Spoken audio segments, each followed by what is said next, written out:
The millionaire's daughter fell in love with a humble farmer, and her father threatened him. What the farmer did brought the millionaire to his knees. Harper Carter stood by the floor-to-ceiling windows of her penthouse apartment, gazing down at the glittering skyline of Manhattan. The city stretched endlessly before her, a breathtaking maze of ambition, power, and wealth. Everything her father, Edward Carter, had built over the years. From this height, the world seemed small, almost insignificant, and yet, despite the beauty of it all, Harper felt empty. A hollow ache sat deep in her chest, one she had learned to ignore. It wasn't a physical pain, but rather the unsettling feeling that she was simply drifting through life, playing a role she never chose. She exhaled slowly and turned away from the window, her designer heels clicking softly against the marble floor.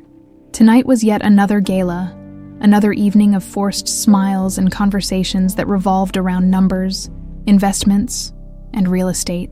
She knew her place, standing beside her father, nodding at the right moments, and making herself agreeable to the wealthy men who wanted a piece of the Carter empire.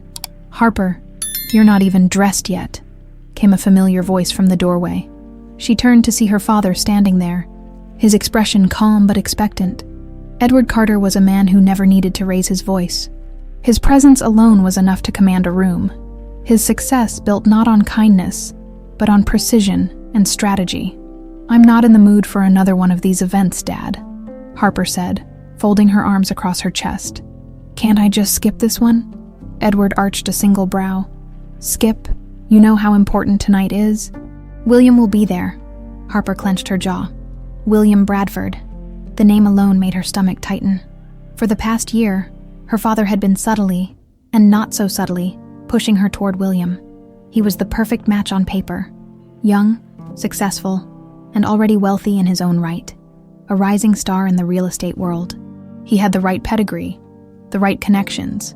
He was everything Edward Carter wanted in a future son-in-law. But to Harper, he was nothing more than another suit in a sea of businessmen. A man who saw her not as a person, but as an asset. "I'm not interested in William," she said firmly. Edward let out a slow breath, as if he were dealing with a child. "You're being dramatic, Harper. William is a good man, a smart choice. A safe choice," she countered. Edward set his whiskey glass down with a quiet clink. "You don't get to live life on whims, Harper. The world doesn't work that way. We build our future through careful decisions. Not fleeting emotions now. Get dressed. You have a role to play." Harper swallowed back the frustration bubbling inside her. She had spent her whole life playing roles. Dutiful daughter, poised socialite, heir to the Carter legacy, and yet, none of it felt like her. As her father left the room, she stared at her reflection in the mirror. She looked perfect, as always. Perfectly styled, perfectly composed, and perfectly trapped. The gala was held at an exclusive rooftop venue, filled with New York's elite. Crystal chandeliers reflected the golden glow of the city skyline, and the soft hum of live jazz played in the background. Harper moved through the crowd with practiced ease, exchanging polite smiles and mindless pleasantries. She had mastered this performance years ago. Laugh at the right jokes, nod at the right moments, pretend to care about corporate mergers and stock portfolios. William found her within minutes, flashing his signature confident grin. "You look stunning tonight," he said smoothly, offering her a glass of champagne. "Thank you," she replied, taking the glass but barely sipping from it. He leaned in slightly. "Your father and I were just discussing expanding some of his properties in Vermont. There's a lot of potential there, you know. Beautiful landscapes, untouched land, perfect for development." Harper forced a smile, but her mind was elsewhere. Vermont. She had never set foot there, but the thought of untouched land, away from the suffocating skyscrapers and endless networking events, intrigued her. It was ridiculous. She knew that. What could she possibly find in Vermont? And yet, the idea of a place untouched by the exhausting expectations of her life, it called to her. She barely heard William continue talking, his voice blending into the background noise of the party. Something inside her whispered that she needed to escape, just for a while. The next morning, Harper sat across from her father in his private office, her decision already made. "I want to go to Vermont," she said. Edward barely looked up from his papers. "Why? You said you were working on a development project there. I want to see it firsthand." He studied her for a moment, eyes narrowing slightly. "I didn't take you for the type to care about rural developments." Harper lifted her chin. "Maybe it's time I did." Edward leaned back in his chair, tapping his fingers against the desk. He was silent for a beat before nodding. "Fine, but don't waste your time. This is business, not a vacation." Harper didn't argue. She had no intention of making this a vacation. She just needed air, a break from the endless expectations pressing down on her. Maybe Vermont was exactly what she needed. Later that night, as she packed a suitcase, Harper's mind buzzed with restless energy. For the first time in a long time, she was doing something purely because she wanted to. She wasn't sure what she would find in Vermont, but she knew one thing for certain. She was tired of living inside a golden cage, and she was finally ready to open the door. The drive to Vermont was supposed to be simple. Just a few hours upstate, a quick visit to one of her father's development sites, and then back to the city. That was the plan. But plans had never really been Harper Carter's specialty. She had left Manhattan before dawn, her sleek black Mercedes cutting through the quiet morning streets. The further she drove, the more the city skyline faded into the rearview mirror, replaced by rolling hills and open skies. At first, she welcomed the change. It was a relief to be away from the suffocating high-rises and the constant hum of traffic. The air smelled fresher. The space felt endless. For once, she could breathe. But by late afternoon, storm clouds had gathered overhead, thick and ominous. The temperature dropped sharply, and the narrow rural roads twisted through dense woods, making her uneasy.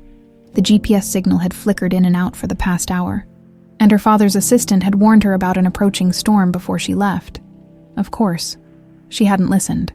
Now, as heavy raindrops pounded against the windshield, Harper tightened her grip on the steering wheel.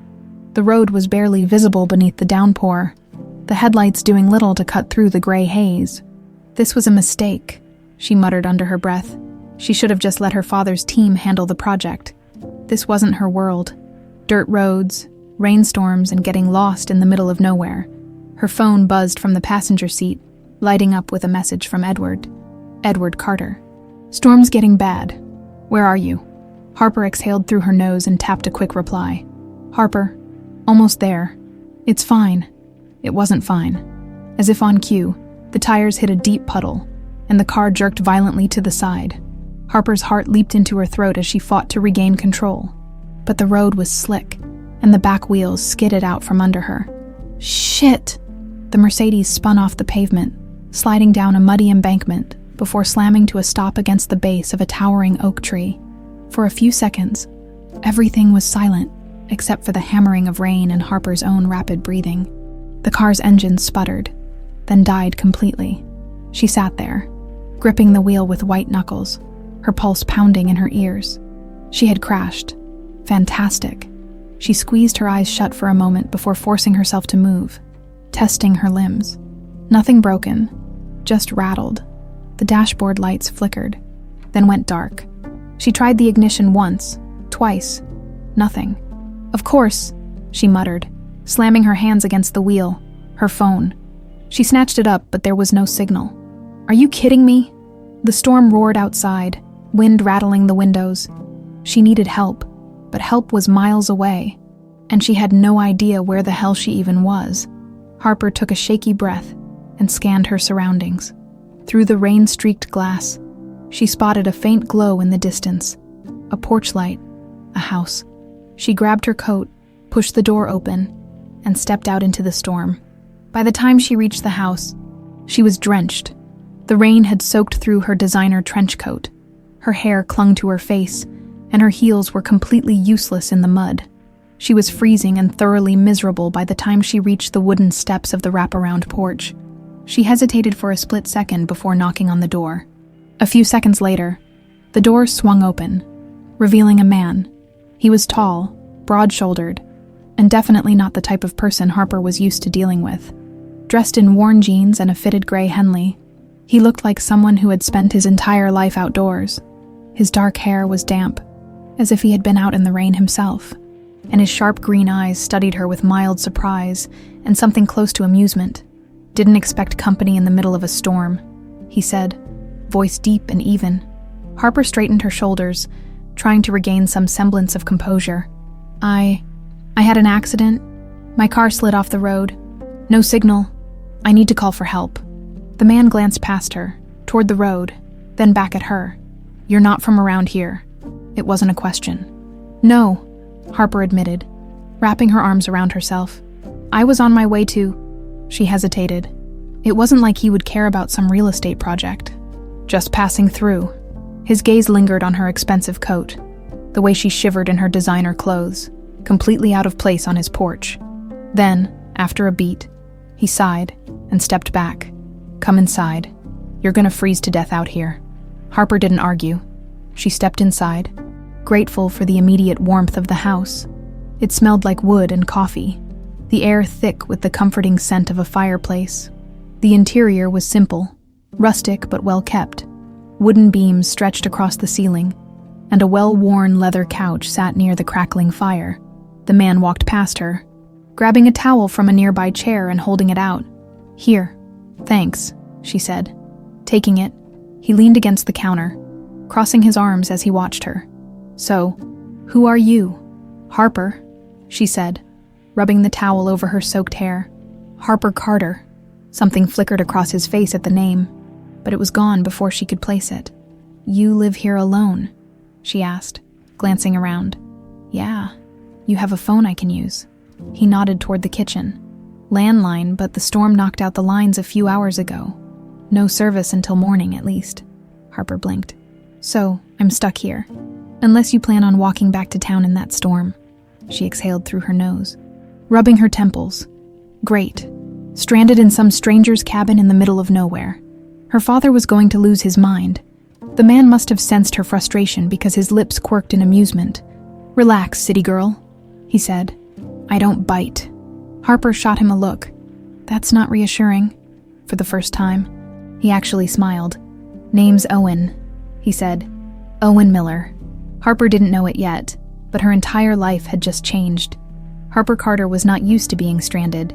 She was used to luxury, to control, to situations being handled with a single phone call. Not this. Not standing in the middle of a stranger's rustic cabin. Drenched, freezing, and completely at his mercy, Owen Miller leaned against the kitchen counter, arms crossed, watching her with that same unreadable expression. His presence filled the space, not in an overwhelming way, but in a solid, unshakable one. He was clearly a man grounded in his world, in sharp contrast to Harper, who had spent her entire life drifting between places that never felt like home. "You should change," Owen said, nodding toward her soaked clothes. "You're shivering." Harper stiffened. "I'm fine. Suit yourself," he said with a shrug. He moved toward a small hallway and disappeared for a few moments before returning with a clean flannel shirt and a pair of sweatpants. He held them out. "They'll be big, but at least they're dry." Harper hesitated, eyeing the clothes as if they might bite. "I'm not wearing that." Owen exhaled through his nose, amused but clearly unimpressed. "Then stay wet. Up to you."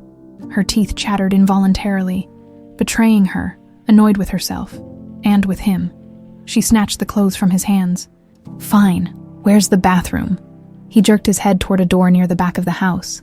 Harper muttered a thank you and disappeared inside. The moment she shut the door, she let out a long, frustrated breath. The bathroom was small, but clean. White towels neatly folded, a simple mirror above the sink. It smelled like soap and cedar wood, an oddly comforting combination. She peeled off her soaked designer coat, her silk blouse clinging to her skin.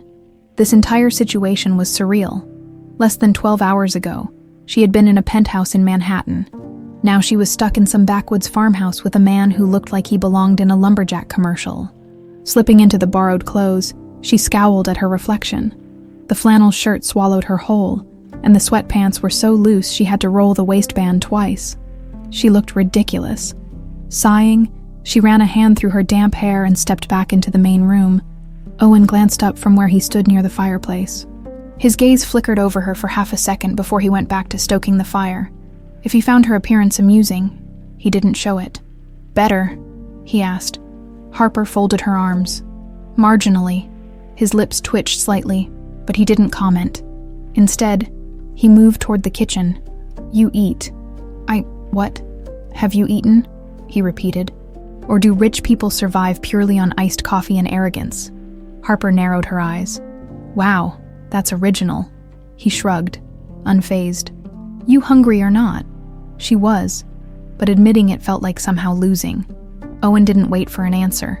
He grabbed a pan, cracking a couple of eggs onto it. The smell of butter and sizzling food filled the space, making Harper's stomach betray her with a low growl. Owen smirked. Thought so. Harper rolled her eyes and moved to sit at the small kitchen table. She had been in Michelin-starred restaurants with gold-plated silverware, but right now, the sight of scrambled eggs and toast felt like a feast. Owen placed a plate in front of her and sat across from her with his own. You always take in stranded strangers, she asked, picking up a fork. Only the ones dumb enough to drive in a storm, he said without missing a beat. Harper's glare softened just a little. She took a bite, and to her surprise, it was actually good. Simple, warm, real. She had spent her whole life eating extravagant meals prepared by private chefs. But somehow this was better. They ate in silence for a while, the fire crackling softly in the background.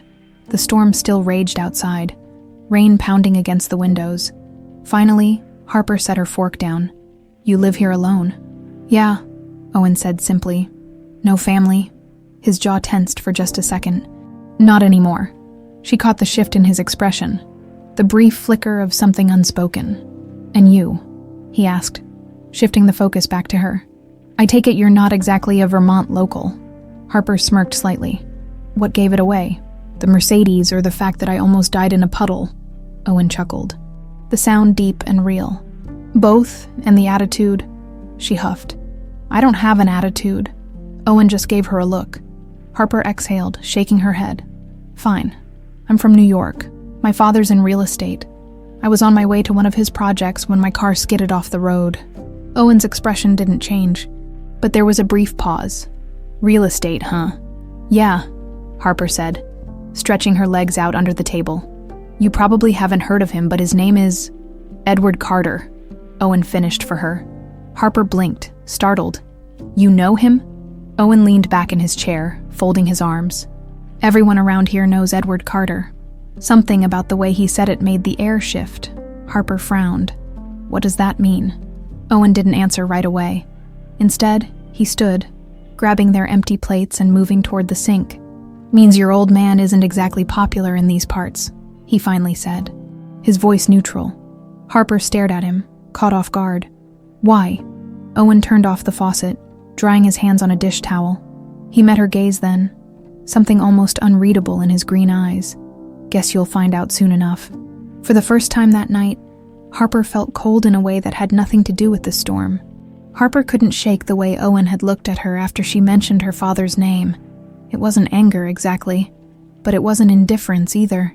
It was something in between, a tension she didn't understand, a weight behind his words that made the air in the cabin feel thicker than before. Her father wasn't exactly a saint. She knew that.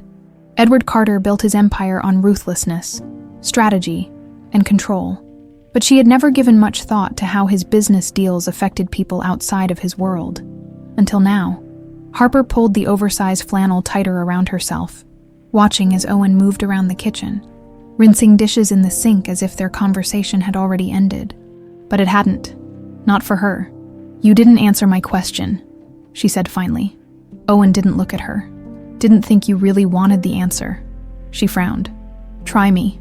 For a moment, he just stood there, hands gripping the edge of the counter. Then he sighed, turning around and leaning back against it. Edward Carter doesn't just build real estate, he said, his voice even. He takes land, businesses, whatever gets in his way. He sees something he wants, and he finds a way to make it his. Harper's stomach tightened. That's how business works, she said, though the words felt weak even as she said them. Owen let out a humorless laugh. Right business. She narrowed her eyes. If you have a personal grudge against my father, just say it. His gaze darkened slightly, but he didn't rise to her bait. Instead, he crossed his arms, studying her carefully. You ever question where his money comes from? Owen asked. Harper stiffened. Excuse me. You heard me, he said, his tone calm but firm. "Have you ever actually looked into how he made his fortune? How many people had to lose something for him to gain?" Harper felt a sharp pang of defensiveness rise in her chest. She had spent her whole life in Edward Carter's shadow, being told what to do, who to associate with, who to marry. But she had never once questioned how he built his empire, because she had never wanted to. She folded her arms. "I don't need to justify my father's business decisions to She stopped herself before the words to a farmer slipped out, but Owen heard it anyway. His expression didn't change, but something in his eyes went colder. "Right," he said, nodding slightly. "Of course." Harper immediately regretted it. She didn't mean it like that. Or maybe she did, in some unconscious way. Maybe there was still a part of her that clung to the world she grew up in, where men like Owen were just background characters, people who existed but never mattered. The realization made her stomach turn. Before she could say anything, Owen grabbed his jacket from the back of a chair and pulled it on. "You can take the guest room tonight," he said. "Storm should be gone by morning." Harper blinked. "Where are you going?" "Checking on the barn," he said, walking to the door. "Try not to burn the place down while I'm gone, city girl." Then he was gone, disappearing into the rain. The house felt strangely quiet without him. Harper wrapped her arms around herself, staring at the door long after it had closed. There was a pull in her chest, an uncomfortable restlessness she couldn't name. She had spent her entire life being surrounded by people, businessmen, assistants, bodyguards, acquaintances. Yet, standing alone in Owen's cabin, she felt something she hadn't felt in a long time. Lonely, with a sigh. She wandered toward the living room, taking in the space properly for the first time. Everything about it was simple, but warm. A wooden shelf lined with old books, a small radio sitting on the mantel, a framed photo of a young boy and a woman, his mother. Harper hesitated before reaching out, running her fingers along the worn edge of the frame. The boy in the picture had Owen's eyes, the same sharp green, filled with something softer back then. Happiness, maybe? She wondered what happened to change that. She was still staring at the photo when the door swung open again, sending a burst of cold air into the room. Owen stepped inside, soaked from the rain. Shaking water from his hair, Harper lifted an eyebrow. "Did you wrestle a bear out there?" He smirked, peeling off his jacket. "No, but one of the fences got knocked down, had to fix it before the horses decided to make a break for it." Harper stared at him. "You have horses." "3, he said. Rubbing a towel over his hair, she tilted her head. "You don't seem like a horse person." Owen let out a soft chuckle. "And you don't seem like the type to survive in the woods. But here we are." Harper rolled her eyes but found herself fighting a smile. He hung his jacket by the door and moved toward the kitchen. Grabbing a glass of water, "You should get some sleep," he said. "Long drive back tomorrow." Harper hesitated, then sat on the edge of the couch. "Maybe I don't want to leave just yet," she said without thinking. Owen's hand stilled on the glass. He turned, raising an eyebrow. "No," she shrugged, running her fingers along the armrest. "I mean, I haven't actually seen Vermont, not properly. Maybe I should." Owen studied her, as if trying to figure her out. "You really think your father would be okay with that?" he asked. Harper scoffed. "Who said I care?" Owen gave a small, knowing smile. "You care." Harper hated that he saw right through her. She sighed, running a hand through her hair. "Fine, maybe I do, but I'm tired of caring." Owen didn't say anything for a long moment. Then he leaned against the counter, crossing his arms. "You want to stay a little longer?" he said finally. "Fine, but you should know something first." Harper looked up at him. "Waiting. There's a difference between wanting to escape your life and actually living a different one," he said. "You can't just play tourist here, Harper." The way he said her name made something strange flutter in her chest. "Who said I was playing?" she challenged. Owen smirked slightly. "Guess we'll find out." Harper didn't know it yet, but her entire life was about to change. Harper woke to the sound of rain tapping lightly against the window. The storm had passed. For a moment, she forgot where she was. The bed was too firm, the air too fresh, the faint scent of wood smoke lingering in the room. Nothing like the high thread count sheets and climate-controlled penthouse she was used to. Then it all came back. The crash, the cabin, Owen. She sat up, rubbing a hand over her face. The events of last night felt surreal, but the flannel shirt draped over her shoulders and the unfamiliar creak of the wooden floor beneath her feet were proof enough. Her stomach grumbled. Right. She hadn't eaten much since the eggs last night. She hesitated for a moment before stepping out of the room. The cabin was quiet.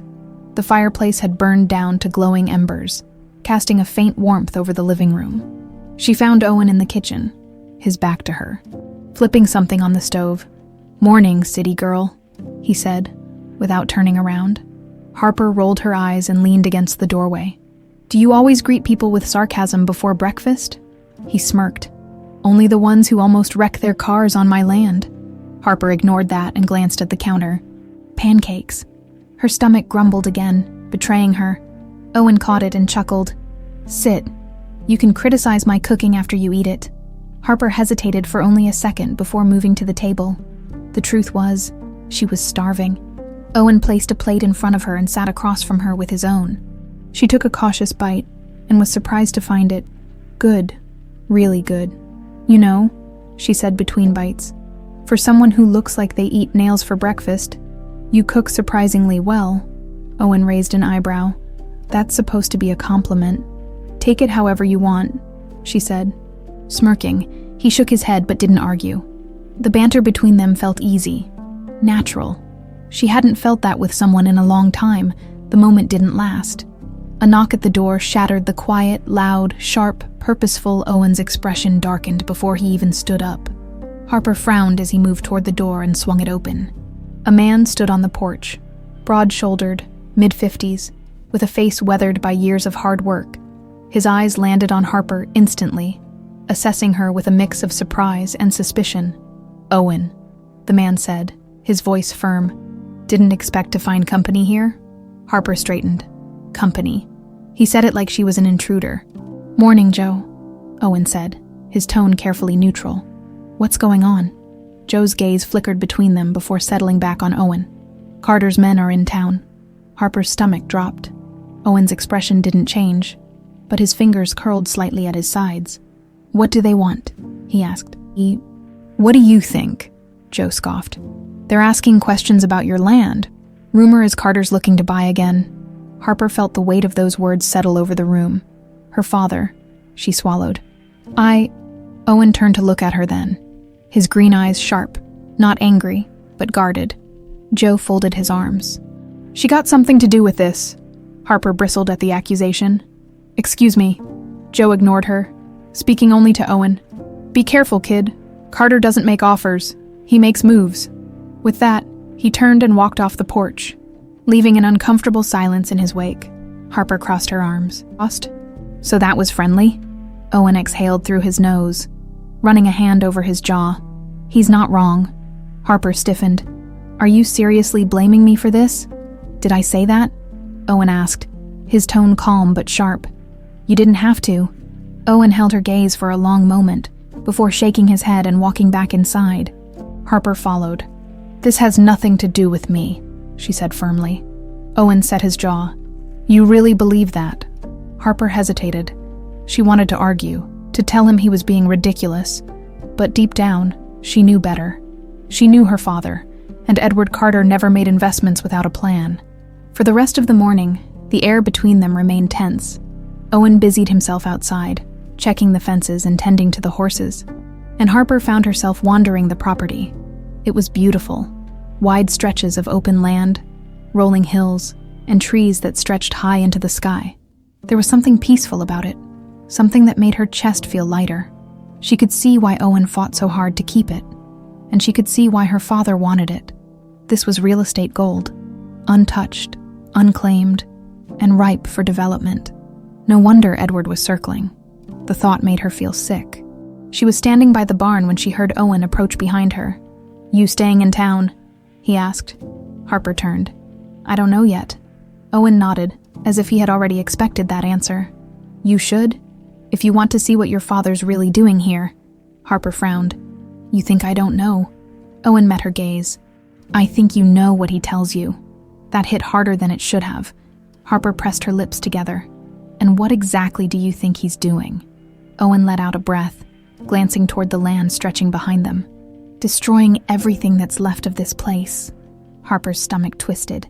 For years, she had accepted her father's business deals as just that. Business.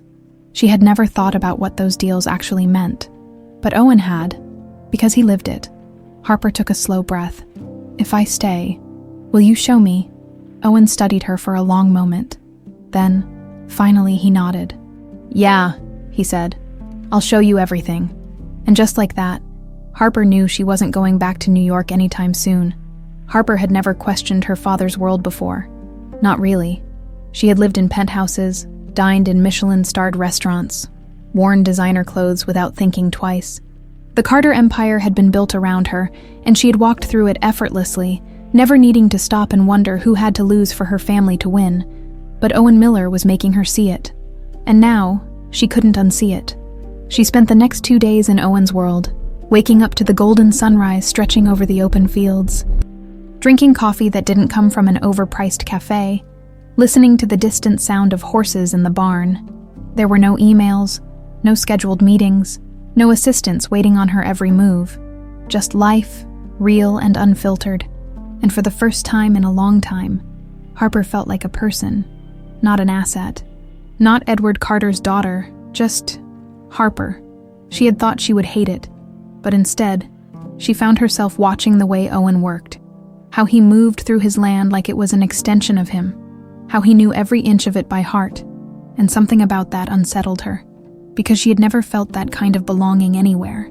Owen didn't talk much about the past, but Harper could feel it lingering in his silences. He took her to the edges of the property, where the fences stretched out into the tree line, land that had once belonged to his family. "You see that ridge over there?" he asked, nodding toward the distant horizon. Harper followed his gaze.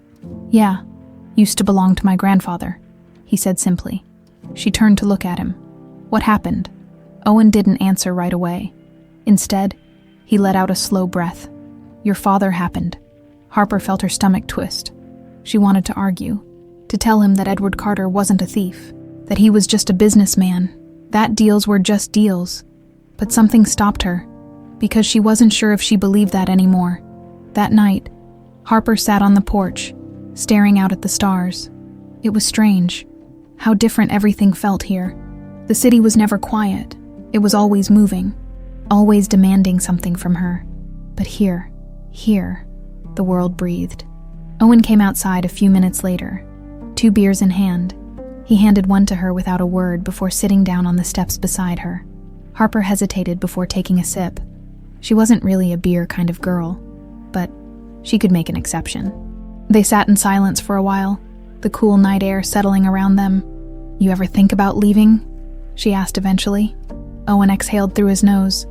"No, never. This is home," he said simply. "Not something I'm looking to run from." Harper looked down at the bottle in her hands. That's the difference between us. She had spent her entire life running from things, expectations, responsibilities, herself. Maybe that's why she didn't want to leave Vermont, because for once, she wasn't running. The next morning, Harper's phone rang. She didn't want to answer it, but she did. Edward Carter's voice was sharp, clipped. "Where the hell are you?" Harper took a slow breath. "Still in Vermont." Silence. Then, "I sent a driver. He's waiting for you in town. You're coming home." Harper's grip tightened around the phone. "I'm not ready to leave yet." Edward's tone hardened. "Harper, this is not up for discussion." She closed her eyes. She had never defied him before. Not really. Not in a way that actually mattered. But now, she wasn't sure she could go back. Not after this. Not after Owen. "I'll call you later," she said. Then she hung up. Her heart pounded for the first time in her life. She had made a choice. And for the first time, it was hers. Owen was fixing a fence when she found him. He looked up at her, wiping sweat from his brow, eyes sharp and questioning. She took a breath. "I'm staying." Owen didn't look surprised. "Yeah," he said. "I figured."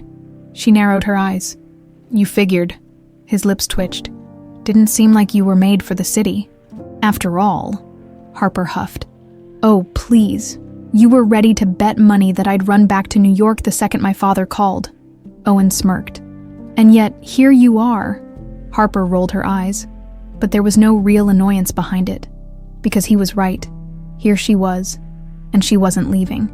Harper had never truly questioned her father's world before. Not really. She had grown up surrounded by luxury, privilege, and control. Every aspect of her life had been carefully curated.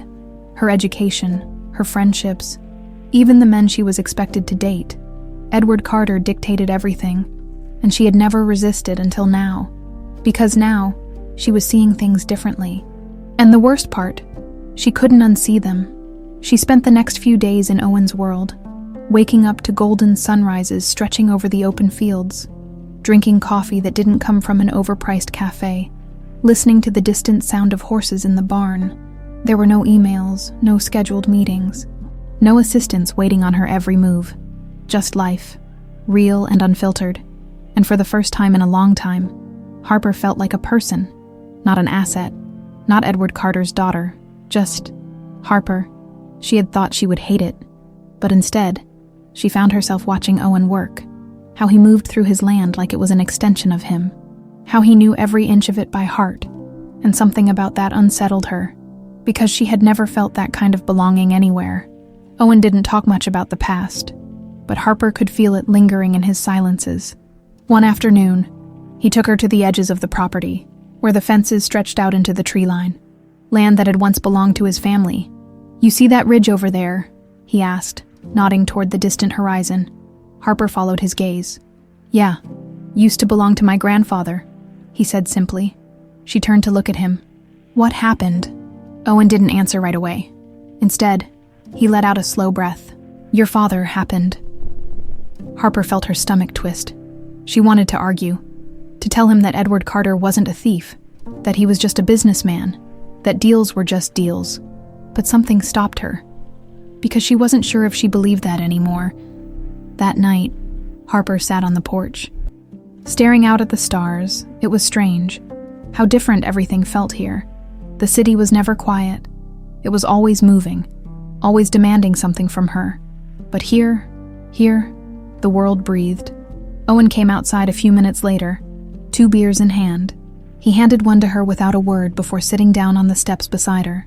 Harper hesitated before taking a sip.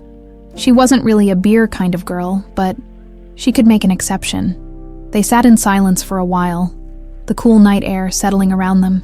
"You ever think about leaving?" she asked eventually. Owen exhaled through his nose. "No, never. This is home," he said simply. "Not something I'm looking to run from." Harper looked down at the bottle in her hands. That's the difference between us. She had spent her entire life running from things, expectations, responsibilities, herself. Maybe that's why she didn't want to leave Vermont, because for once, she wasn't running. Owen turned his head slightly, studying her. "You ever thought about staying somewhere like this?" Harper let out a soft laugh. "What, on a farm?"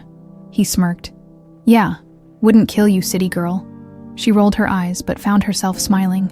"I think it would, actually. Can you imagine me waking up at dawn to milk cows?" Owen chuckled. "You'd complain about it every day, but you'd do it." Harper tilted her head. "What makes you so sure?" "Because you don't quit as easily as you think you do," he said, his voice quieter now. "If you did, you'd already be back in New York." The way he said it made something strange flutter in her chest. She looked at him then, really looked at him. The flickering light from the porch lamp cast shadows along his jaw, highlighting the strong, defined lines of his face. He was handsome, but it wasn't just that. It was the way he felt steady in a world that always seemed to shift under her feet. Harper looked away, exhaling slowly. "I should probably get some sleep." Owen nodded. "Yeah, long day tomorrow." She stood, hesitating for just a second before turning toward the door. "Good night, Owen." "Good night, Harper." The next morning, Harper's phone rang. She didn't want to answer it, but she did. Edward Carter's voice was sharp, clipped. "Where the hell are you?" Harper took a slow breath. "Still in Vermont." Silence. Then, "I sent a driver. He's waiting for you in town. You're coming home." Harper's grip tightened around the phone. "I'm not ready to leave yet." Edward's tone hardened. "Harper, this is not up for discussion." She closed her eyes. She had never defied him before. Not really. Not in a way that actually mattered. But now, she wasn't sure she could go back. Not after this. Not after Owen. I'll call you later, she said. Then she hung up. Her heart pounded. For the first time in her life. She had made a choice, and for the first time, it was hers.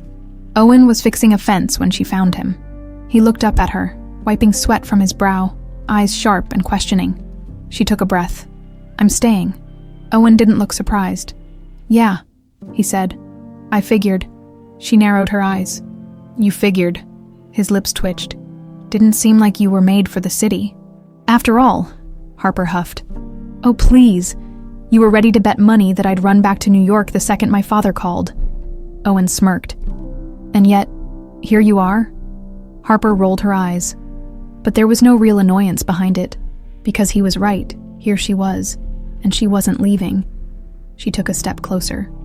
You going to show me how things really work around here? Owen's expression softened slightly. Guess I don't have much of a choice now. Harper smiled, and for the first time in a long time it felt real. Harper woke up to the sound of birds outside her window. It was a foreign sound. She was used to waking up to the hum of city traffic, to the sound of horns blaring in the distance, to the mechanical beeping of her alarm clock forcing her into another meticulously planned day. But here, there was only silence, a peaceful kind of quiet, the kind that made her chest feel lighter. For a moment, she just lay there, staring at the wooden ceiling, the soft glow of morning light slipping through the curtains. She wasn't supposed to be here. She was supposed to be back in New York, attending meetings she didn't care about, smiling at people she barely tolerated, living a life that had been planned for her since birth. Instead, she was here, in Owen Miller's house, and she had never felt more like herself. When she walked into the kitchen, Owen was already there, making coffee. He glanced up when he saw her, his expression unreadable. Morning, morning, she echoed, running a hand through her hair. She suddenly felt aware of how different she must look. No designer clothes, no perfectly styled hair, no polished image to maintain, just a borrowed flannel shirt and sweatpants that weren't hers. Owen poured her a cup of coffee without asking if she wanted one. Harper smirked. You're not going to ask how I take it. Owen leaned against the counter, taking a sip of his own. You seem like the type who likes it complicated, but I'm not making a caramel whatever for you, city girl. She rolled her eyes, but took the cup anyway. I can survive black coffee, probably. Owen's lips twitched like he was holding back a smile. They stood in silence for a moment, sipping their coffee, until Harper finally said, I'm not going back. Owen studied her for a beat, then nodded. Figured. She frowned. You keep saying that, like you already knew what I was going to do before I did. Owen shrugged. Didn't take a genius to see you weren't happy in that world. Harper bit her lip. He wasn't wrong. For the first time, she was choosing something for herself, and it terrified her. But what terrified her even more was how much she wanted to stay. The day passed in a blur of work. Owen had told her the night before that if she was serious about staying, she had to learn how things worked. No more watching from the sidelines. So Harper spent the morning following him around, watching him tend to the horses, fix fences, handle deliveries. She had never seen anyone work like that before. Not in New York, not in her world. There, work was about meetings, investments, numbers on a screen. Here, it was tangible. It was sweat and dirt and early mornings. It was real. You ever actually worked a day in your life? Owen teased as she struggled to stack hay bales. Harper shot him a glare. I run in heels on marble floors daily, that counts. Owen chuckled. Not the same, city girl. She huffed, wiping sweat from her forehead. Yeah, no kidding. But the truth was, she liked it. The feeling of doing something, of using her hands, of being part of something that wasn't just about money and power. And Owen had stopped looking at her like she didn't belong. Now, when he glanced her way, there was something different in his eyes, something dangerous. That night, Harper sat outside again, her body aching from muscles she hadn't even known existed. Owen joined her a few minutes later, carrying 2 beers like he had the night before. They sat in silence for a while, just watching the stars. Then Harper said, Why do you hate my father so much? Owen didn't answer right away. He took a slow sip of his beer, his jaw tightening. He took everything from my family, he said finally. Harper swallowed. What do you mean? Owen exhaled. My grandfather owned half the land Carter built his first development on. The deal was supposed to be fair, but it wasn't. My grandfather lost everything. My dad spent his life trying to hold on to what little we had left.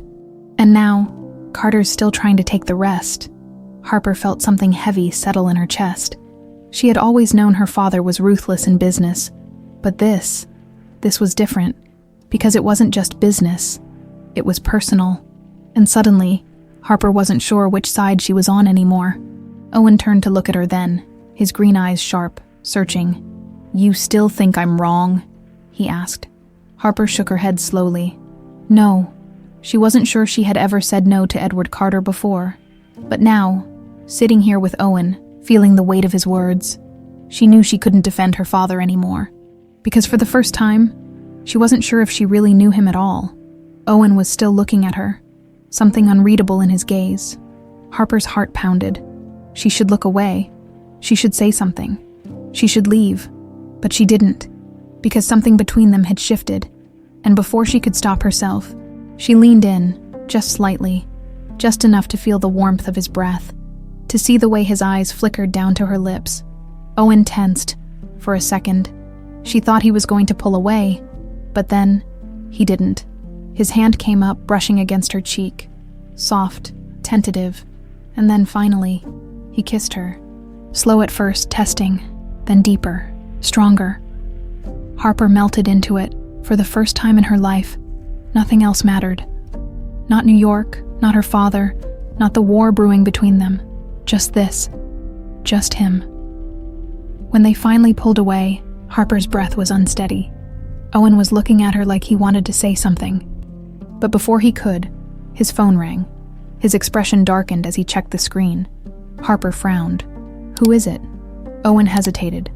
Then, finally, he looked at her. "It's about your father."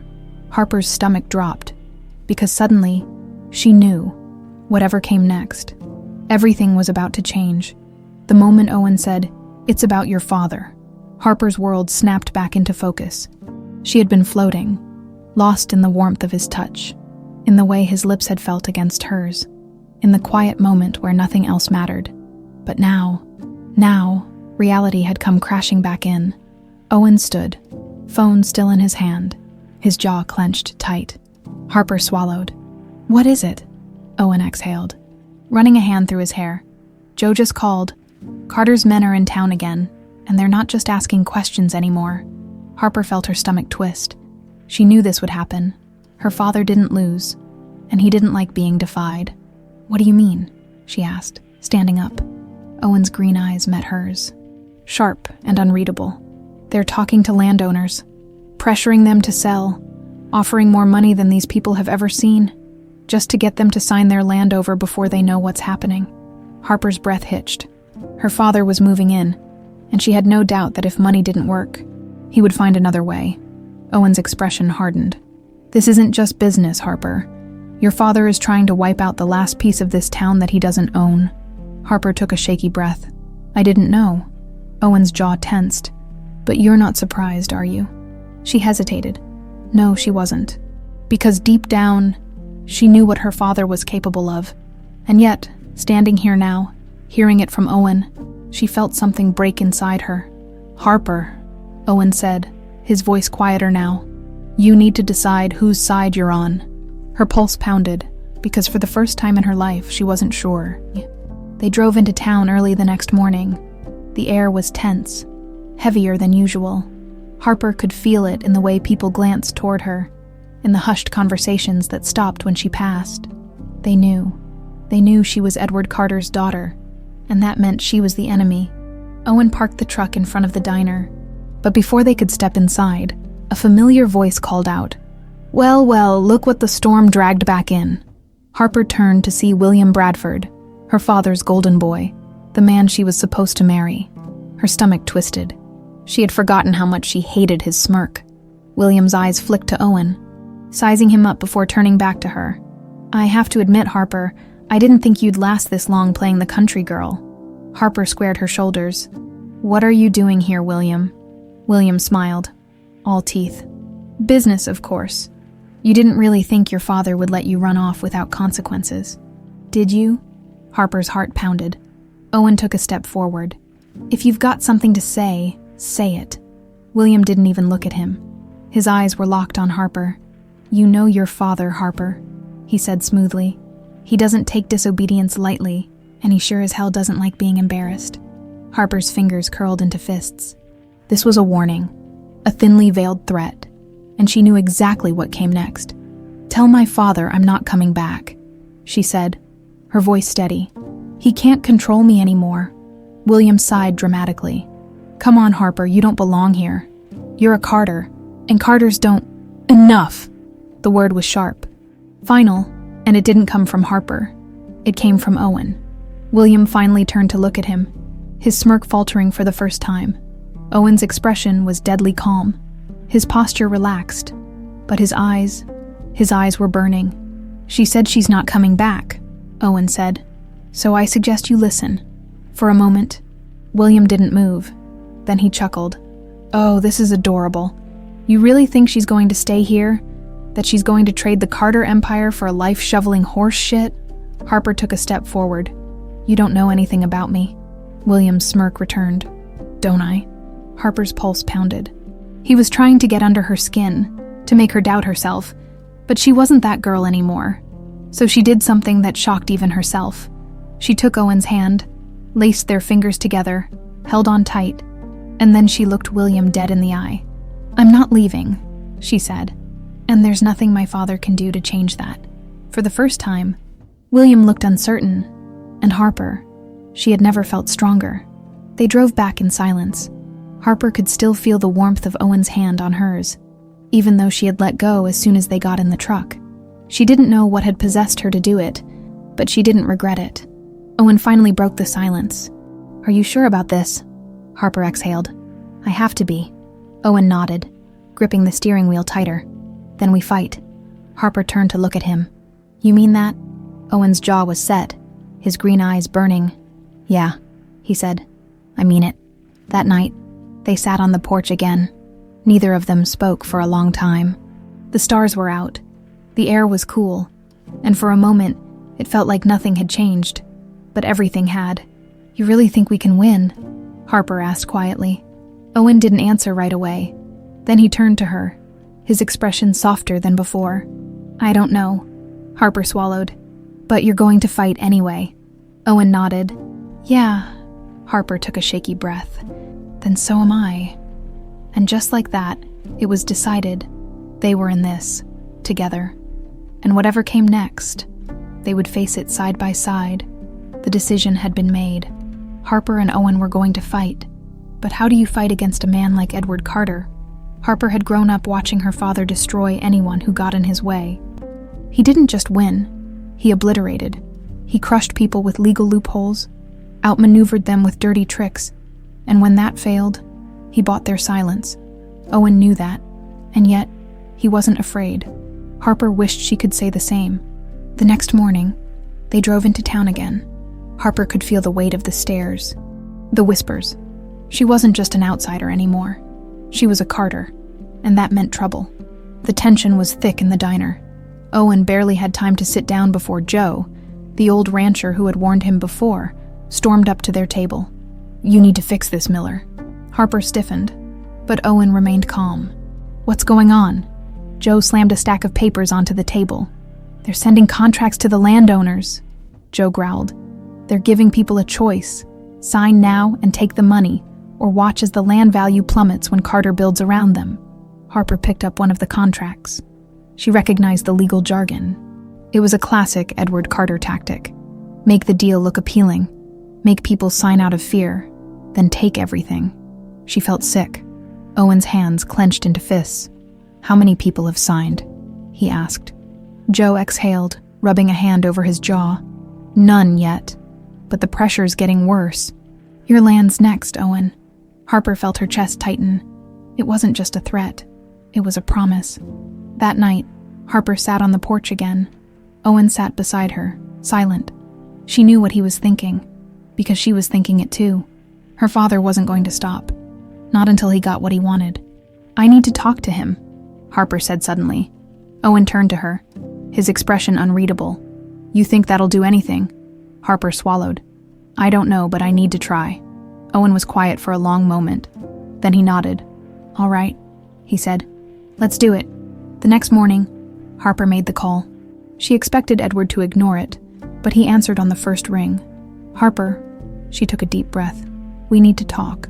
Edward was silent for a beat. Then, where? Harper's grip on the phone tightened. She wasn't going to his territory. You want to talk? Come to Vermont, she said. Another pause.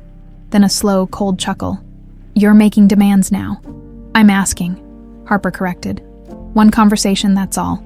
Silence then, finally. Fine. The line went dead. Harper let out a shaky breath. Owen watched her. He's coming. Harper nodded. Yeah. Owen exhaled, leaning against the counter. Then we better be ready. 2 days later, Edward Carter arrived in Vermont. Harper had never seen him here before. It felt wrong. Like something unnatural, he stepped out of a sleek black SUV, dressed in a perfectly tailored suit, looking painfully out of place against the backdrop of Owen's land. His gaze swept over the farm with thinly veiled disgust. Then his eyes landed on Harper. She swallowed. He looked the same, but she wasn't. The conversation happened inside. Owen stood by the fireplace, arms crossed. Harper sat across from her father, who looked entirely too comfortable despite the unfamiliar setting. Edward exhaled. So, what is this? Harper's pulse pounded. I want you to stop. Edward tilted his head. Stop what? You know what? She said sharply. Edward smirked. This land is business, Harper. Nothing more. Harper's hands clenched into fists. You don't need it, she said. You already own half the state. Why take this too? Edward studied her for a moment. Then, with slow, deliberate precision, he pulled out a folder. He slid it across the table toward her. Harper hesitated before opening it. Her breath hitched. Inside were documents, legal records, land deeds, and then, near the bottom, a letter, written in her grandfather's handwriting. Harper's hands shook. She barely registered Owen moving closer, looking over her shoulder. What is this? She whispered. Edward leaned back, watching her. This, he said, is the truth. Harper swallowed hard, reading the letter. Her grandfather, Richard Carter. Writing to Owen's grandfather, apologizing for a deal gone wrong, for something that was never meant to happen. Harper's heart pounded. This says the land wasn't supposed to be taken, she said. Edward nodded. Because it wasn't. Harper looked up at him. Then why? Because my father didn't care, Edward said simply. He saw an opportunity, and he took it, and I built an empire from that decision. Harper felt sick. Her entire life. She had believed her family had built something legitimate. But now, sitting here, holding proof that everything was built on a lie, it felt like the floor was collapsing beneath her. Owen hadn't spoken, not once, but Harper could feel the tension radiating off him. His whole life. He had blamed Edward, but the truth was bigger than both of them. The truth had started long before either of them were even born. Edward sighed. So you see, Harper, this isn't personal. It's just history repeating itself. Harper's hands clenched. You don't have to continue it. Edward smiled. But why wouldn't I? Harper stood. Her chair scraped against the wooden floor as she pushed it back, her pulse thunderous. You can't buy me, Dad, she said. And you can't control me. Edward tilted his head, and for the first time she saw it. A flicker of doubt. For the first time, she was no longer the obedient daughter. She was something else entirely. Edward left an hour later. He didn't threaten her. He didn't try to manipulate her. But Harper knew this wasn't over. Because men like Edward Carter didn't just walk away. They regrouped, and they came back stronger. That night, Harper stood outside staring at the sky. Owen found her there, his expression unreadable. You okay? He asked. Harper let out a breath. No. Owen nodded. Then, after a beat, he took her hand. Harper let him, because for the first time she knew. This wasn't just about her anymore. This was about legacy. About breaking a cycle, and Harper Carter. She was going to burn it all down. The truth changed everything. Harper had spent her entire life believing in a legacy that never really existed. She had worn the Carter name like a shield, thinking it meant power, stability, success. But now she saw it for what it really was. A lie. And Owen had suffered because of it. The morning after Edward left, the weight of everything crashed down on her. She sat at the kitchen table, staring at the letter her grandfather had written all those years ago. The ink was faded, but the words were still sharp. I never intended for this land to be taken from you. I never intended for this to become what it has, but it had. And now, she was left to fix it. She had no idea how. Owen didn't say much that morning. He was outside working on the fences, pretending everything was fine. But Harper knew it wasn't. She could feel the tension in the air. She could see it in the way he kept his shoulders tight, in the way he avoided looking at her for too long. This wasn't just about her father. This was about his family, about everything that had been stolen from them. And now, she was caught in the middle. By the afternoon, Harper couldn't take the silence anymore. She found Owen in the barn, brushing down one of the horses. "You're mad at me," she said, crossing her arms. Owen didn't look at her. "No, I'm mad at your father." Harper swallowed. "It's not the same thing." Owen stopped, exhaling slowly. Then he turned to face her. For the first time since Edward had left, Harper saw anger in his eyes. "You think I don't know what's coming?" he asked. "You think I don't know that this was just the beginning? Your father's not done, Harper. He never is." Harper felt her stomach twist. "I know that. Do you?" Owen's voice was quiet, but sharp. "Because I need to know, Harper. Are you really on my side? Or are you just trying to make yourself feel better?" The words hit her like a punch. She took a step back. "That's not fair." Owen ran a hand through his hair, frustration clear on his face. "You say you're not like him. Prove it." Harper's breath caught. She had spent her whole life defending Edward Carter. But now she had to fight against him, and she had to decide how far she was willing to go. That night, Harper made a choice. She sat on the porch, staring at the letter one last time. Then she pulled out her phone. Her fingers hovered over the screen before she pressed dial. The call rang twice before a voice answered. "Harper?" It wasn't her father. It was William. Her stomach turned, but she forced her voice to stay even. "I need to talk to you," she said. William was silent for a beat. Then he chuckled. "Oh, now you want to talk. This isn't about me," Harper said. "This is about the land."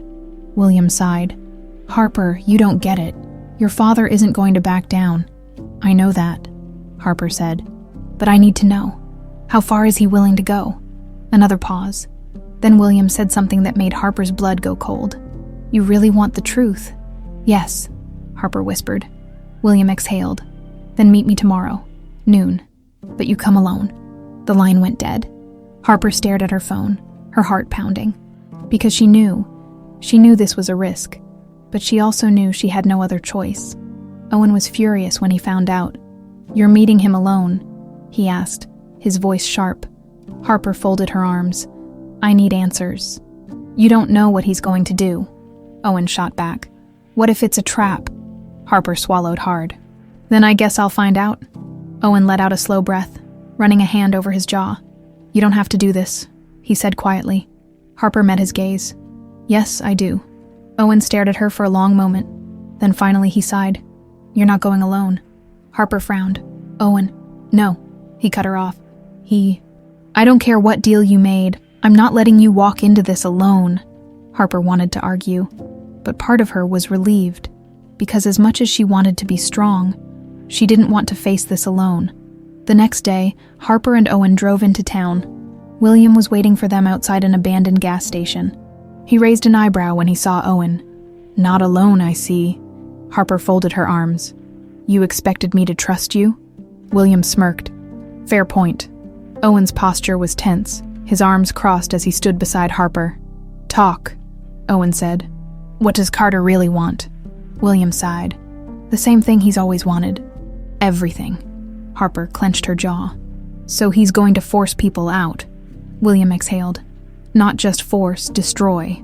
Harper's blood ran cold. "What do you mean?" she asked. William hesitated. Then, reluctantly, he pulled something from his pocket, a USB drive. He handed it to Harper. "You want to know what your father is planning?"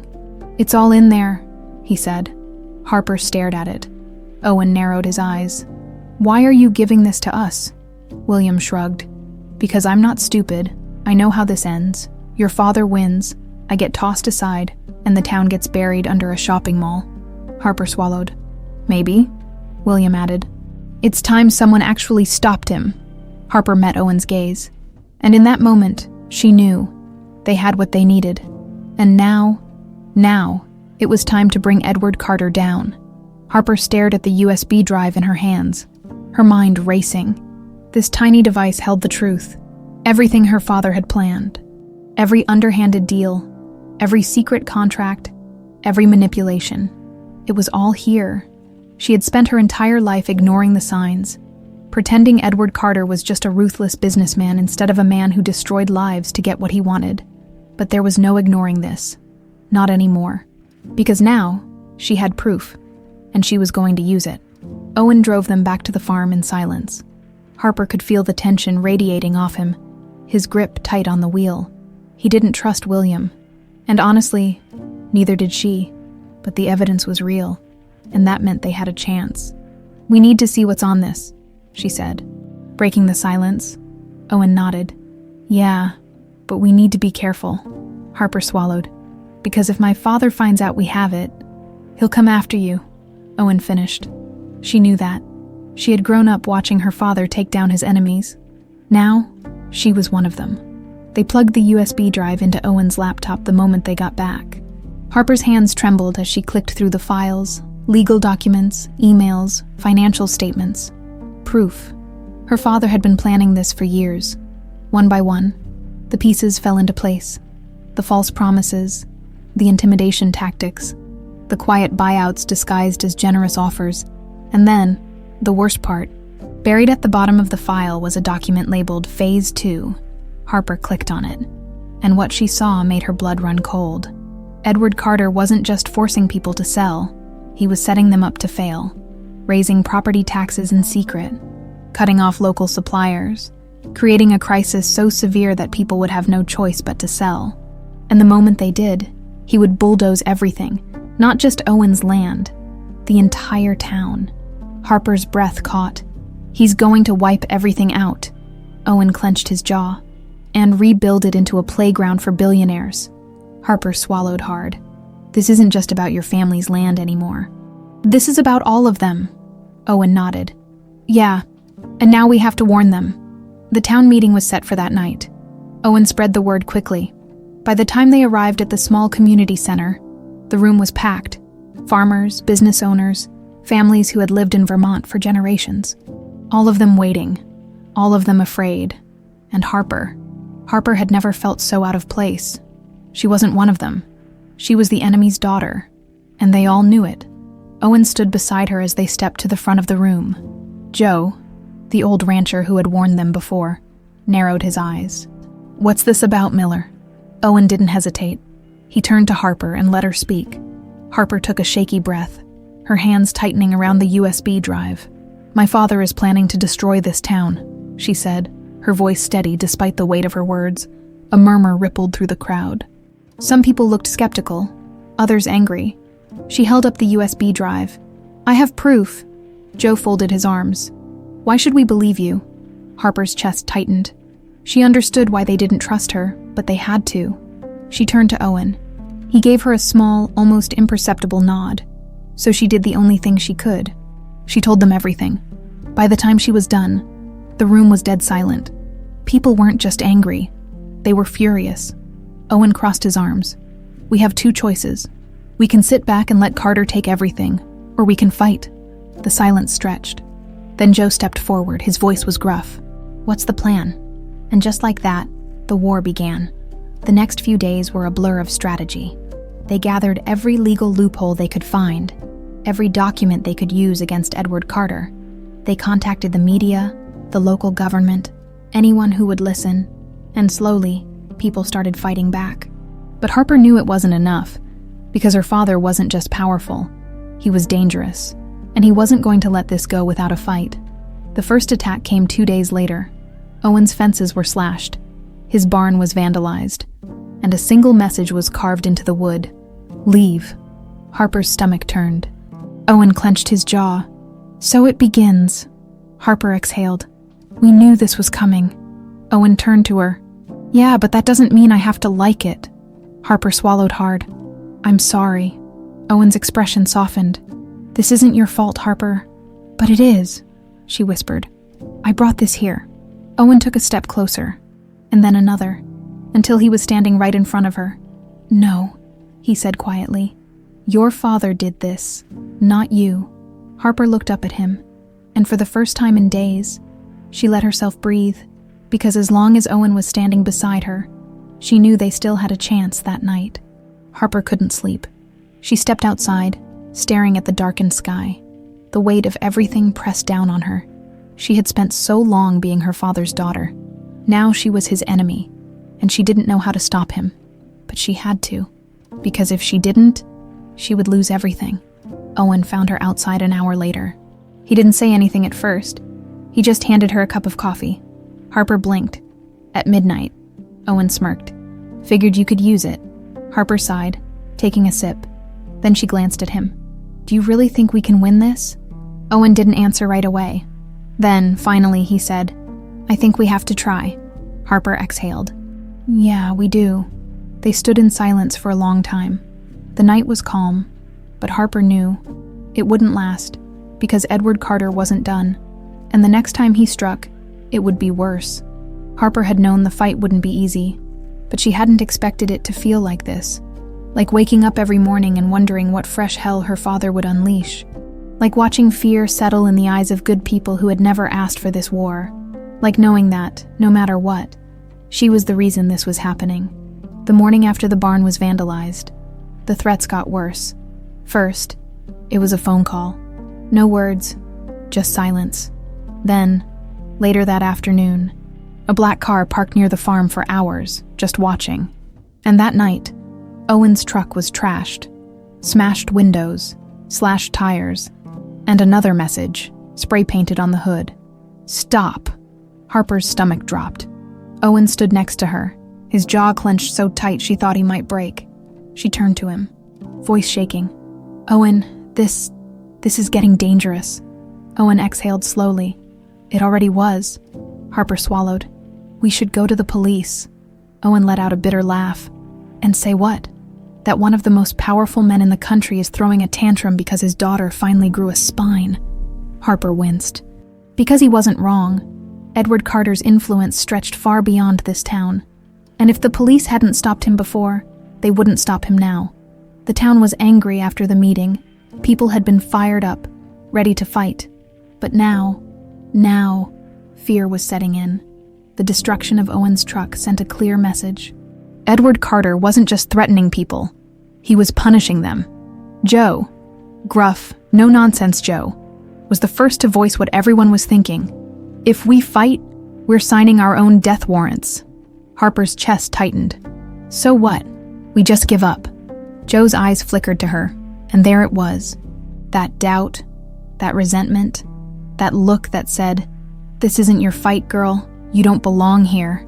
Owen stepped forward. Nobody's giving up, but we need a plan. Harper's hands curled into fists. She had spent her whole life letting things happen, letting her father make decisions for her, letting people assume she was just another Carter, just another pawn in the game. Not anymore. She took a breath, and then she did the one thing that felt natural. She took control. We need the media, Harper said. Owen frowned. What? She turned to him. The one thing my father hates, bad press. He's untouchable in boardrooms, in courtrooms, in every backroom deal he's ever made. But in the public eye, that's different. Joe scoffed. You think a couple of headlines are going to stop a man like Carter? No, Harper admitted. But it'll slow him down. Owen's eyes sharpened. How? Harper took out her phone and dialed. Her contact in the press owed her a favor. She hadn't expected to cash it in like this. But desperate times, she arranged for an anonymous tip. A leak. By morning, the first article hit the internet. Edward Carter's latest real estate grab. A small town in Vermont fights back. And then the second. The man who owns everything. What happens when billionaires target your home? And then the third. Edward Carter's daughter takes a stand against him. But will it matter? Harper's stomach turned when she saw that last one. Because now Now it wasn't just about the town. Now, it was about her. Edward called that night. She shouldn't have answered, but she did. His voice was calm, controlled, but she knew him too well. Underneath the surface, he was seething. "Congratulations," he said smoothly. "You made the news." Harper's fingers curled around the phone. "You did that yourself." A beat of silence. Then, a chuckle. Not angry, worse, amused. "You think you're winning?" Edward asked. "You think a few headlines will stop me?" Harper's stomach twisted. "No, but they'll slow you down." Edward exhaled. "Oh, Harper, you still don't understand how this works, do you?" Harper swallowed. "Enlighten me." Edward's voice dropped to something colder. "You don't win by playing fair." The line went dead. And Harper, she had never been more afraid. Owen found her outside again that night. She was sitting on the porch, staring at the darkness. "Bad?" he asked. Harper let out a dry laugh. "Oh, just my father casually reminding me that he's a monster." Owen sat beside her. "What did he say?" Harper exhaled. "That I don't know how to win." Owen was quiet for a long moment. Then he said, "Do you?" Harper frowned. "What?" Owen turned to her. "Do you know how to win, Harper? Because your father's right about one thing. He doesn't play fair. So if you want to beat him, I have to stop playing by the rules." She finished. Owen nodded. Harper stared ahead because she knew what that meant. It meant crossing a line. It meant becoming something she wasn't sure she was ready to be. But if she didn't, they would lose everything. At dawn, Harper made another choice. She grabbed her phone and dialed the one person who might actually be able to help. "William," he answered on the second ring. "Harper," he sighed. "This is becoming a habit." Harper cut to the chase. "You said you knew how this ends. Tell me." William exhaled. "Your father isn't just buying the land, Harper. He's manipulating the banks. He's forcing debt. And when people can't pay, he swoops in like the hero with a buyout offer." Harper's breath hitched. "So he's creating a crisis," she whispered. William was silent for a beat, then, "Yeah." Harper's stomach twisted. "Can you prove it?" she asked. Another silence. Then, finally, "Maybe." Harper closed her eyes. This was it. This was the way to take him down. Not just expose him, destroy him. She swallowed. "Then let's make a deal." William chuckled. "You're more like your father than you think." Harper hated how much that stung, but she ignored it. Because now she had a plan. And Edward Carter, he wasn't ready for this. Harper had never thought of herself as ruthless. That had always been her father's role. Edward Carter didn't ask for things. He took them. He saw obstacles as temporary inconveniences, people as assets or liabilities, and morality as negotiable. Harper had spent her whole life fighting against that. But now she was about to use everything he taught her. And for the first time, she understood why her father always won. Because when you're willing to do anything, no one can stop you. William met her at an abandoned parking lot on the edge of town. Harper didn't tell Owen about this meeting. She knew he would never approve. But she wasn't asking for permission anymore. William leaned against his car, arms crossed, a lazy smirk on his face. "Harper Carter," he drawled. "Didn't think you'd actually go through with this." Harper didn't waste time. "Do you have what I asked for?" William chuckled. "You don't waste time, do you?" Harper's patience was gone. "William," he sighed, reaching into his jacket. "Relax, I brought it." He pulled out a flash drive and tossed it to her. Harper caught it, heart pounding. "You sure this is real?" she asked. William grinned. "Oh, sweetheart, this is as real as it gets." Harper plugged the drive into her phone. Files, documents, emails, all of it. Proof that Edward Carter had been manipulating the banks, forcing small businesses into financial ruin, making it impossible for them to stay afloat without his help. It was worse than she had imagined. This wasn't just unethical, it was illegal. Her father wasn't just buying the town, he was breaking it first. Harper's stomach turned. This was it. This was what she needed to end him. William watched her, his smirk never fading. "So, what now?" he asked. Harper exhaled. "Now," she said. "We burn him to the ground." She went back to the farm before dawn. Owen was waiting for her. His arms were crossed, his expression unreadable. "Where were you?" Harper hesitated. Then she held up the flash drive. Owen's eyes narrowed. "What's that?" Harper took a deep breath. "It's how we win." Owen stared at her. Then he reached for the drive. Harper pulled it back. "Harper," he said slowly, "tell me where you got it." Her stomach twisted, because she knew how this would look, but she had to tell him. "It was from William," she admitted. Owen's entire body stiffened. "You went to William." Harper clenched her jaw. "I had to." Owen let out a bitter laugh. "You really think you can trust him?" Harper met his gaze. "I don't trust him. I trust the evidence."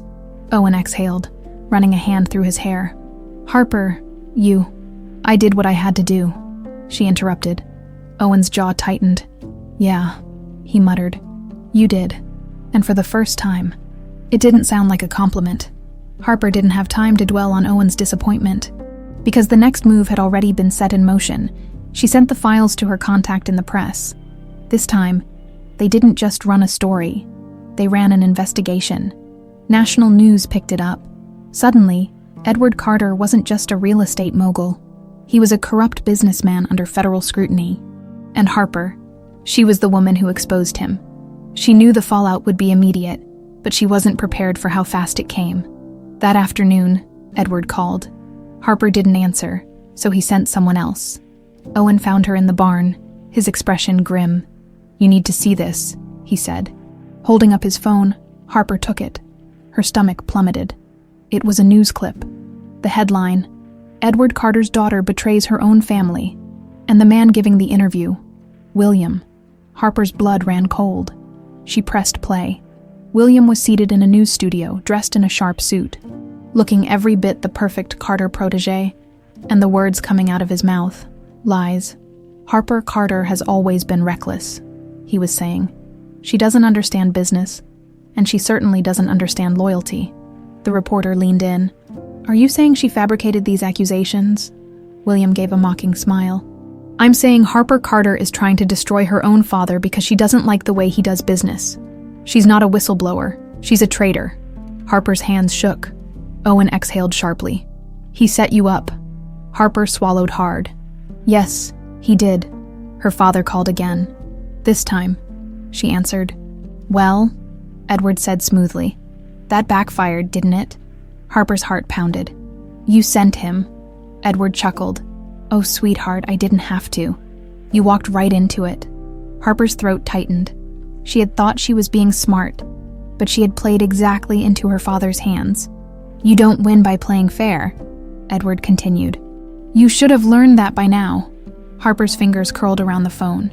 "You think this is over," she whispered. Edward sighed, like she was a child who just wouldn't listen. "Harper, you lost. The public will always believe power over principle. And right now, I still have power." Harper's vision blurred with anger. "But you're scared," she shot back. A beat of silence. Then Edward's voice dropped to something dangerous. "Be very careful, Harper." The line went dead. Harper lowered the phone, shaking. Owen was watching her. His voice was softer now. "What do we do?" Harper took a slow, shaky breath. She wasn't done. She wasn't giving up. Her father wanted to play dirty. Fine. She had spent her whole life learning from the best. Now, she was about to beat him at his own game. Harper lifted her gaze, and for the first time she smiled. "We make our next move." Harper Carter had spent her whole life playing by the rules. And for what? To be betrayed? To be discredited? To watch her father win again? Not this time. Edward Carter had made one critical mistake. He thought this was over. But Harper, she was just getting started. She didn't sleep that night. Instead, she sat at the kitchen table, staring at the news article on her phone. Harper Carter's attempt to destroy her father backfires. The media had swallowed William's lies without hesitation. And Edward, he had made sure the story stuck. Harper was the villain, a spoiled daughter with a grudge, a woman with daddy issues, not a whistleblower, not someone to take seriously. The town had started to doubt her, and that was the worst part, because for the first time, she had people who believed in her, people who had trusted her, and now because of her father's games, that trust was cracking. She had one shot to fix it, and she wasn't going to waste it. The next morning, Harper made 2 phone calls. The first was to a lawyer, the second was to a hacker. "You're insane," Owen muttered as he leaned against the truck, watching Harper pace. Harper shot him a look. "No, I'm adapting," Owen sighed. "You're really doing this?" Harper stopped walking. "Do you have a better idea?" Owen hesitated. That was answer enough. The lawyer was a former corporate bulldog, the kind of man who knew every loophole Edward Carter had ever used, and he knew how to turn them against him. Harper met him at a small office in town. She didn't waste time with pleasantries. "I need to take my father down," she said. The lawyer exhaled, flipping through the files she had brought. "That's a tall order." Harper's fingers curled into fists. "Can you do it?" The lawyer met her gaze. Then, after a long pause, he nodded. The hacker was a wild card, a woman named Nina. No last name, no address, just a phone number and a reputation for being able to crack into anything. Harper met her in a dingy diner on the outskirts of town. Nina took one look at Harper and smirked. "Let me guess. Daddy issues." Harper didn't rise to the bait. "Can you do the job or not?" Nina leaned back, sipping her coffee. "Depends."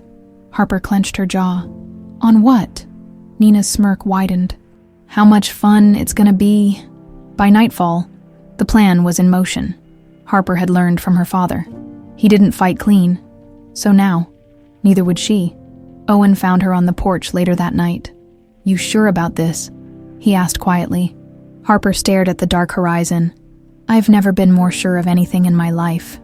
Owen studied her for a moment. Then he nodded. And just like that, they were all in. The first strike came at dawn. It started with a leak. Nina had done her job too well. Files, real ones, flooded the internet. Bank transactions, emails, contracts, all signed by Edward Carter, all proving his guilt. And this time, there was no William to spin the story. Because Harper had been smart, she hadn't just leaked it to the press. She had leaked it to law enforcement, to government agencies, to people who couldn't ignore it. Within hours, the headlines changed. Edward Carter under investigation for financial crimes. Leaked documents expose corrupt deals. Harper Carter was right, and she has the receipts. Harper sat on Owen's couch, watching the news roll in. Owen sat beside her, silent. Then he turned to her, a slow grin spreading across his face. "You actually did it," Harper exhaled. Not yet, because she knew her father, and he wasn't done fighting. The retaliation came fast. By noon, her bank accounts were frozen. By 2, her phone number was disconnected. And by 5, a black SUV pulled up outside the farm. Owen tensed beside her. "Stay here." Harper ignored him and walked outside. The driver's door opened, and Edward Carter stepped out. For the first time, they were face to face. No boardrooms, no lawyers, no distractions. Just father and daughter. Edward took off his sunglasses, surveying the farm with thinly veiled contempt. "Well," he said, "you've been busy." Harper's heart pounded. She forced herself to stand tall. "Someone had to be." Edward sighed. "Do you even understand what you've done?" Harper's jaw clenched. "I exposed you." Edward tilted his head. "No, sweetheart. You destroyed yourself." Harper swallowed. "You don't scare me." Edward chuckled. "You should be scared, because I'm about to show you what happens when you cross me." Owen stepped forward. Then, his presence was solid, unyielding. Edward barely glanced at him. Then he looked back at Harper. "You think he can protect you?" Harper's stomach twisted, because she knew her father, and she knew what he meant. This wasn't about her anymore. This was about Owen, about the town, about everyone she had dragged into this fight. Edward leaned in, voice low. "This is war." "Harper." Harper's pulse pounded, but she didn't flinch. Instead, she smiled. "Then you better be ready to lose." Edward exhaled, shaking his head. "You really don't know who you're dealing with." Harper's smile widened. "Neither do you." Edward left, but Harper knew. The real battle was about to begin. Edward Carter wasn't the type of man who lost. Harper had spent her whole life watching him win. Every deal, every fight, every war. And now, for the first time, he was losing, and she knew. He would do anything to change that. The next morning, the escalation began. Owen's farm was raided. Not by hired thugs. By government officials, armed with warrants. Anonymous tip, one of them said, handing over the paperwork. Fraud, tax evasion, possible illegal land use. Harper's blood ran cold. This was her father's move. He couldn't silence her. So now, he was going after Owen. The town turned out in full force. Farmers, business owners, families. They watched, stunned, as government agents combed through Owen's land, confiscating files, measuring property lines, checking records. Nobody believes this, Joe said under his breath, standing beside Harper. Harper swallowed. That's not the point. The point was distraction. The point was control. Edward Carter was showing her. If she fought him, innocent people would suffer. Owen stood beside her, silent. His entire life was being picked apart in front of him, and it was her fault. Owen. Not now, he said, his voice tight. Harper's stomach twisted because she had made a choice. And now, Owen was paying for it. By sunset, the agents left. No arrests, no charges, just damage. A clear warning. This is what happens when you go against Edward Carter. Owen was still silent as they watched the last car drive away. Harper turned to him. Owen, Don't, he said. His voice was flat. Dead. Harper felt her chest tighten. We'll fix this. Owen let out a breath, and when he finally looked at her, there was something broken in his eyes. Will we? Harper's throat tightened. She wanted to say yes. She wanted to tell him everything would be fine, but she wasn't sure if it was true. The silence between them stretched for days. Owen threw himself into work.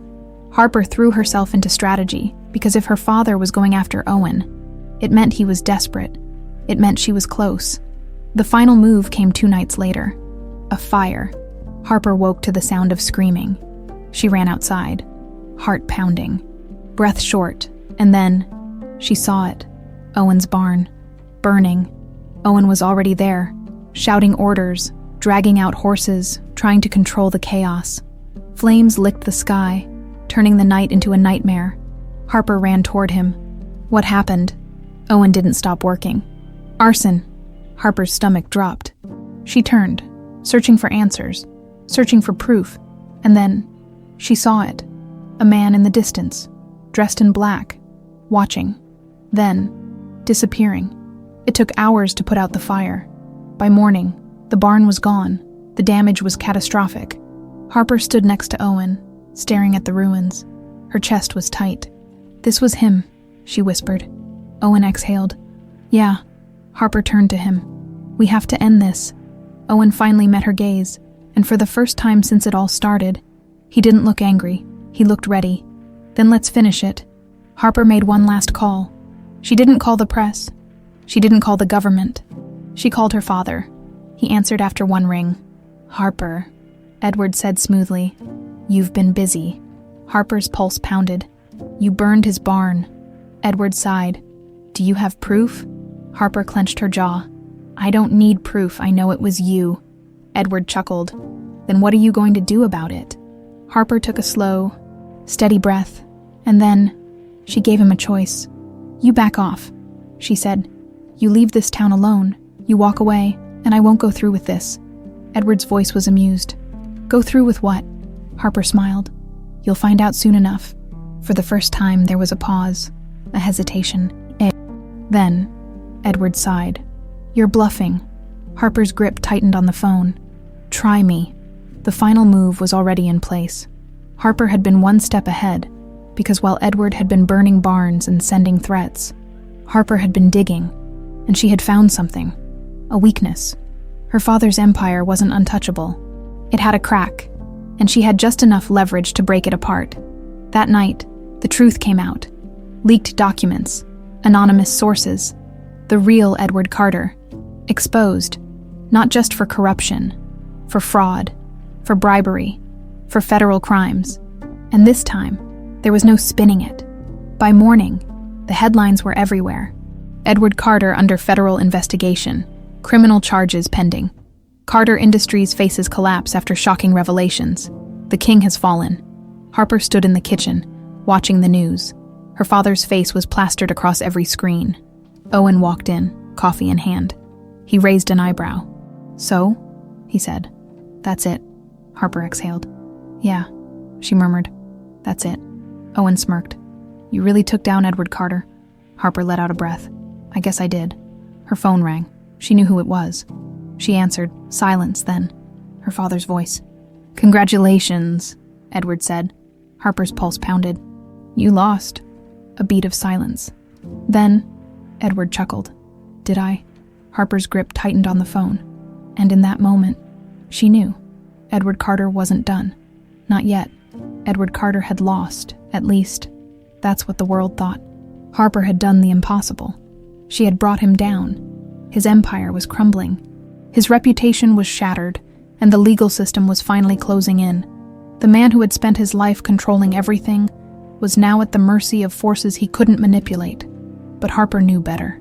Her father wasn't the kind of man who accepted defeat. He was the kind of man who waited for the right moment to strike back. And that moment, it was coming. She could feel it. The day after the news broke, Harper sat on the porch staring at the endless stretch of Owen's land. She should have felt relieved. She should have felt victorious. Instead, she felt exhausted, because even though her father was falling, she knew this wasn't over. Not yet. Owen stepped outside, coffee in hand. You haven't slept, he said, sitting next to her. Harper exhaled.